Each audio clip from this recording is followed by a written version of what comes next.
m'appelle Fabrice Desvignes, je suis Bocuse d'Or 2007 et je travaille actuellement à la présidence du Sénat, qui est une institution française. Alors, on organise le Bocuse d'Or depuis 1987. J'ai été le candidat du 20e anniversaire, donc c'était un grand événement, parce que c'était quand même les 20 ans du Bocuse d'Or.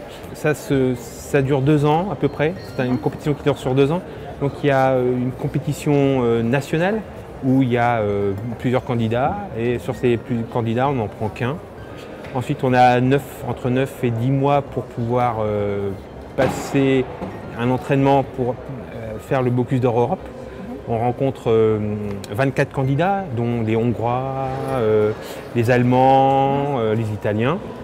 Sur ces 24 candidats, il n'y en a que 12 qui sont pris et ces 12 candidats, dans le monde, il y a la même chose. Il y a la même chose en Asie et la même chose aux États-Unis, enfin les États-Unis en général. Donc ils en prennent 6 aux États-Unis et 6 en Asie. On se retrouve tous ces candidats à Lyon, donc 24 candidats.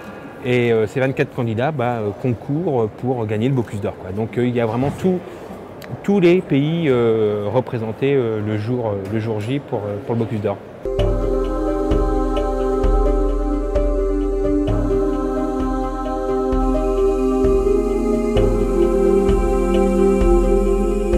Non, il y a beaucoup de préparation, il y a beaucoup de réflexion, il faut énormément travailler sur ce qu'on va faire exactement dans ce concours, parce que il y a 2 plats, un plat poisson, un plat viande, avec des garnitures, il y a 3 garnitures sur chaque plat. Il y a beaucoup de réflexion, de travail intellectuel, on va dire, sur comment on va dresser les choses, comment on va les présenter. Et en plus, dans ce concours, c'est qu'on représente un pays. On est le candidat français.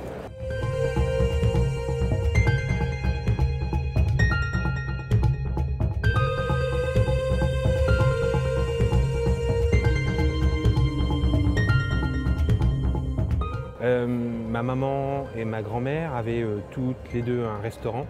Ma grand-mère a eu un restaurant pendant 30 ans, qui a eu 2 étoiles Michelin, et ma maman qui a eu pendant 35 ans 1 étoile Michelin. C'est comme ça que j'ai commencé à faire de la cuisine, et je fais toujours de la cuisine actuellement.